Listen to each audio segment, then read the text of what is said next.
이은정은 올해 72이었다. 평생을 학교 급식실에서 보냈다.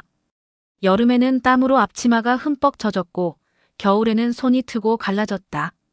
하루 종일 커다란 국솥을 휘저으며 아이들에게 따뜻한 밥을 먹이는 일이 그녀의 삶이었다. 남편은 젊은 나이에 병으로 세상을 떠났고 두 아들을 먹여 살리려면 버틸 수밖에 없었다.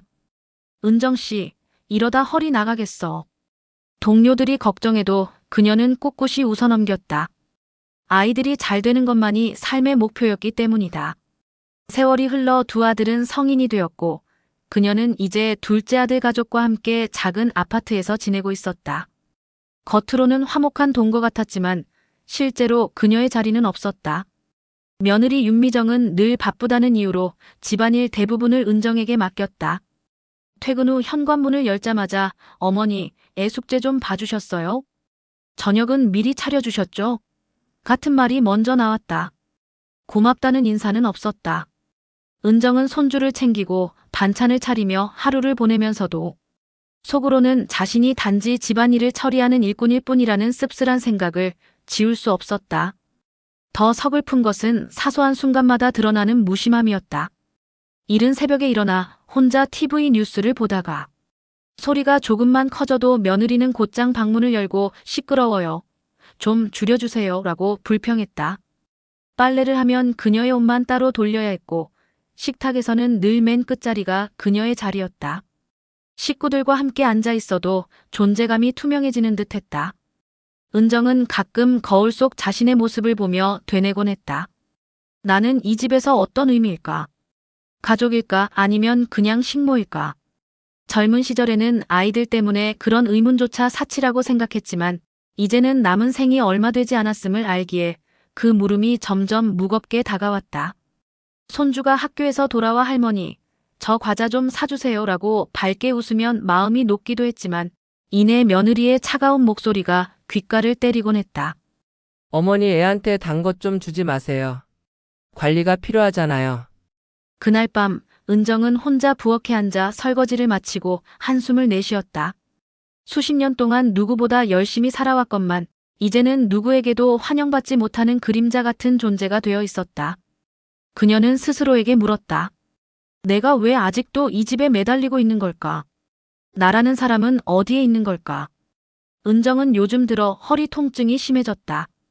급식실에서 오랜 세월 무거운 솥을 들고 허리를 굽힌 채 일한 탓이었다. 처음에는 대수롭지 않게 여겼지만 통증이 다리에까지 내려오자 결국 병원을 찾았다. 진단은 디스크. 의사는 지금 수술을 하지 않으면 걷는 것조차 힘들어질 수 있습니다. 라고 단호하게 말했다. 은정은 순간 겁이 났다. 하지만 더 무서웠던 건 아들의 반응이었다. 집으로 돌아와 조심스럽게 말을 꺼냈을 때 둘째 아들은 난처한 표정으로 중얼거렸다. 엄마, 수술하면 누가 집안일을 해요? 애 학교 준비는요? 미정이도 일하느라 바쁜데. 걱정의 무게가 향하는 곳은 어머니의 건강이 아니라 집안일의 공백이었다. 그 말을 듣는 순간 은정은 속이 서늘해졌다. 자신이 아픈 몸을 안고 하루하루를 버티고 있는데 아들의 머릿속에는 밥상과 빨래, 아이 숙제가 먼저였다. 며느리 미정은 더 노골적이었다. 어머니, 요즘 자꾸 잊어버리시고 힘들어 보이시는데 혹시 집안일 조금 줄이시는 게 어때요? 저희도 솔직히 힘들어요. 말끝은 부드러웠지만 그 속내는 분명했다. 도움이 안 되면 짐이 된다. 며칠 후 미정의 친구가 집에 놀러 왔다. 거실에서 차를 마시며 이런저런 이야기를 나누던 중 친구가 웃으며 말했다. 시어머니랑 같이 사니 든든하겠다. 애 키우는데도 도움 되시잖아. 순간 은정의 귀가 번쩍 열렸다. 며느리의 대답은 단칼 같았다. 사실 가족이라기보다는 그냥 도우미 같은 느낌이야. 안 계시면 불편하긴 하겠지만 그렇다고 같이 어울려 지내는 건 아니거든. 그 말은 은정의 심장을 그대로 찔러버렸다. 그녀는 부엌에서 설거지하는 척하며 그 대화를 모두 듣고 말았다. 그날 밤 은정은 잠을 이루지 못했다. 자신이 그동안 믿어온 가족의 의미가 한순간에 무너져 내렸다. 아들은 여전히 무심했고 며느리는 대놓고 선을 그었다. 손주마저 점점 커가며 할머니에게 의지하는 일도 줄어들고 있었다. 이제 그녀의 존재는 집안에서 점점 더 작아지고 곧 사라질 듯한 그림자에 불과했다. 은정은 베개를 껴안은 채 스스로에게 물었다. 나는 정말 가족일까? 아니면 그저 편리한 존재일 뿐일까? 은정은 어느 저녁 설거지를 마치고 방으로 들어가려다 거실에서 들려오는 낮은 대화를 우연히 듣게 되었다. 아들과 며느리가 소파에 앉아 이야기를 나누고 있었다. 당신도 알잖아. 엄마가 계시면 애 맡기고 집안일 부탁할 수 있으니 편하긴 해. 그런데 솔직히 우리 생활이 너무 제약적이야. 주말마다 어디 나가고 싶어도 엄마 눈치 보이고. 아들의 목소리는 주저하다가도 결국 솔직한 불만을 드러냈다. 이어 며느리 미정이 한숨 섞인 목소리로 맞장구 쳤다. 맞아요. 시어머니 덕에 편한 건 사실이지만 우리도 자유롭게 살 권리가 있잖아요. 솔직히 요양원 같은 데로 모시는 게 낫지 않을까요? 요즘은 시설도 좋다던데. 그 순간 은정은 몸이 얼어붙었다. 자신의 귀를 의심했지만 대화는 분명했다. 평생 자식만 바라보고 늙은 몸으로도 여전히 밥을 짓고 빨래를 하고 손주를 챙겨주던 자신이 결국 아들 부부에겐 불편한 존재, 제거해야 할 짐으로 여겨지고 있었다. 가슴속 깊이 쌓여있던 서운함과 외로움이 한꺼번에 터져 올라와 숨이 막혔다. 나는 이 집에서 가족이 아니라 짐이었구나. 얼마 후 가족여행 계획이 세워졌다. 손주가 신나서 가방을 챙기는 모습을 보며 은정은 괜히 미소를 지었지만 며느리의 말은 차갑게 가슴을 찔렀다. 어머니 이번 여행은 저희 가족만 가는 걸로 했어요. 어머니는 집에서 편히 쉬세요. 순간 은정은 자신이 가족에서 철저히 배제되고 있음을 실감했다. 대답은 하지 못하고 고개만 끄덕였지만 내면에서는 뭔가가 무너져 내렸다. 그날 밤 은정은 어두운 거실에 홀로 앉아 오랜 세월을 떠올렸다. 젊은 시절 새벽마다 손에 동상과 화상을 입어가며 일했던 급식실, 땀범벅으로 돌아와 아들들을 씻기고 밥을 해주던 날들, 아이들이 졸업장을 받을 때 눈물이 터져 나오던 순간들. 모든 게 자식들을 위해 바친 삶이었다. 그러나 돌아온 건 감사나 위로가 아니라 외면과 무시였다. 내 인생은 대체 누구를 위해 있었던 걸까? 은정은 스스로에게 물었다. 답은 이미 분명했다. 이제는 남은 시간을 오롯이 자신을 위해 써야 한다는 사실을 그녀는 그때 처음 깨달았다. 은정은 그날 이후 마음을 굳혔다. 더 이상 이 집에서 그림자처럼 살 수는 없었다. 그녀는 조용히 서랍을 열어 오래된 통장을 꺼냈다. 남편이 세상을 떠난 뒤 급식 조리사로 일하며 조금씩 모아온 돈이었다. 가족에게조차 말하지 않았지만 그녀는 언젠가 자신을 위해 작은 보금자리를 마련하고 싶다는 꿈을 버린 적이 없었다. 다행히 몇 해 전 어렵게 마련한 빌라 한 채가 남아 있었다. 그동안 세를 주고 있었는데 이제는 그 집을 정리해 새로운 삶의 발판으로 삼기로 했다. 중개업소와 통화하며 집을 내놓는 순간 은정의 마음은 묘하게 후련했다. 이제 정말 시작이구나. 그녀는 혼잣말처럼 중얼거렸다. 며칠 동안 아들 부부는 평소와 다름없이 그녀에게 집안일을 맡겼지만 은정은 속으로 이미 이별을 준비하고 있었다. 밤마다 작은 가방에 옷을 차곡차곡 챙기고 손주가 보지 않을 때 앨범을 정리했다. 이사 트럭이 도착한 날은 마침 아들 가족이 여행에서 돌아온 날이었다.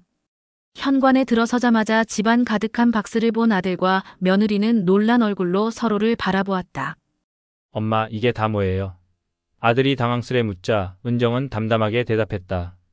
이제 나를 위해 살기로 했어. 너희는 이번 주 안에 짐을 빼렴. 이 집은 팔기로 했거든. 아들은 믿기지 않는다는 듯 목소리를 높였다. 엄마, 갑자기 이게 무슨 말씀이세요? 우리 어디 가라고요? 며느리 역시 얼굴을 붉히며 말했다. 어머니, 저희한테 상의도 없이 이렇게 하시면 너무하신 거 아니에요? 은정은 고개를 저으며 부드럽게 그러나 단호하게 말했다. 너희는 늘 나를 가족이 아닌 도우미처럼 대했지. 이제는 더 이상 그 역할을 하지 않으려 한다. 내 남은 생은 나답게 살아야 해.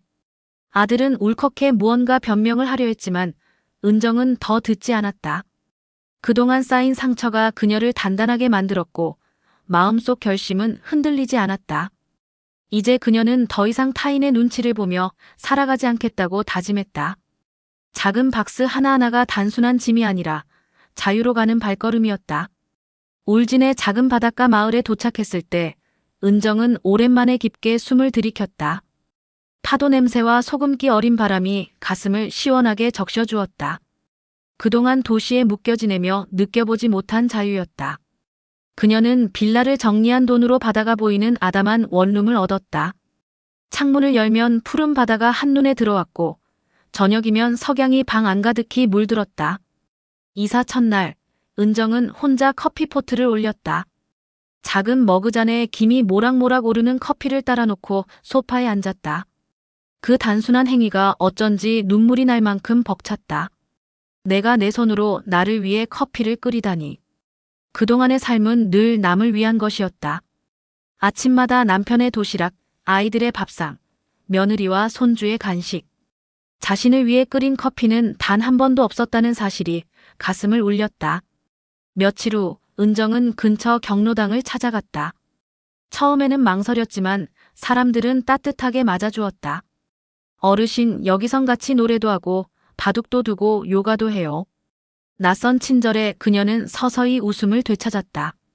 함께 바닷가를 산책하며 저녁 노을은 매일 봐도 질리지가 않아요 라고 말하는 동년배들을 보며 자신도 이제야 진짜 삶의 동료를 만난 듯한 기분이 들었다. 가끔은 아들의 전화를 받았다. 미안하다는 말과 함께 언제 한번 내려가 보겠다는 다짐도 들었지만 은정은 그저 담담하게 웃었다. 이제는 그들의 인정이나 도움을 바라지 않았다. 삶의 무게 중심을 가족이라는 이름에서 나 자신으로 옮겨놓았기 때문이다. 어느 날 일기장에 그녀는 이렇게 적었다. 나는 평생 가족을 위해 희생했지만 결국 그들은 나를 가족이라 부르지 않았다.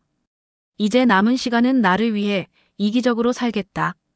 그것이 내 마지막이자 첫 번째 자유다.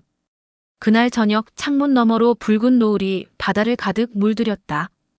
은정은 따뜻한 담요를 어깨에 두르고 창가에 앉아 속삭였다. 드디어 내 인생이 시작된다.